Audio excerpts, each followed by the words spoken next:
BNP যে কোনো সময়ে জুলাই সনদে স্বাক্ষর করতে প্রস্তুত বলে জানিয়েছেন বিএনপির স্থায়ী কমিটির সদস্য সালাউদ্দিন আহমেদ। আজ সোমবার গুলশানের নিজ বাসভবনে সংবাদ সম্মেলনে তিনি এই কথা জানান। সালাউদ্দিন আহমেদ বলেন, জুলাই সনদ হাতে পাওয়ার পরে 30 তারিখে কিছু সংশোধন সহ জবাব দিয়েছে বিএনপি। সনদ বাস্তবায়নে বিএনপির সর্বোচ্চ সহযোগিতা করেছে।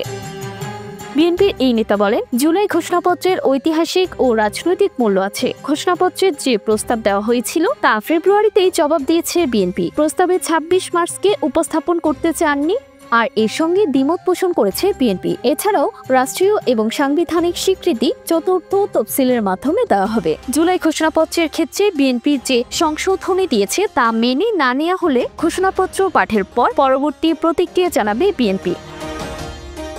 সনদ বাস্তবায়ন নিয়ে অনেকে প্রশ্ন তুলেছেন, বিএনপি নাকি সহযোগিতা করছে না, নিশ্চয়তা না পেলে সনদে সই করবেন না বলেছেন। এই বিষয়ে বিএনপি সর্বোচ্চ সহযোগিতা করেছে। ফ্যাসিবাদ বিরোধী ঐক্য বজায় রাখতে সবাইকে আহ্বানও জানান তিনি। সালাউদ্দিন আহমেদ বলেন, ঐক্যমত্য কমিশনের সংস্কার কমিশনে 19টি মৌলিক বিষয়ে আলোচনা হয়েছে। 19টির মধ্যে 7টি নোট অফ ডিসেন্ট দিয়েছে বিএনপি, আর 12টিতে একমত হয়েছে। তিনি বলেন, বৈধ প্রক্রিয়া সংস্কারের পক্ষে বিএনপি, তবে আইন মেনে করতে হবে। সংবিধান সংস্কারের মতো জরুরি বিষয়গুলো নির্বাচিত সরকারের অধীনেই হওয়া উচিত।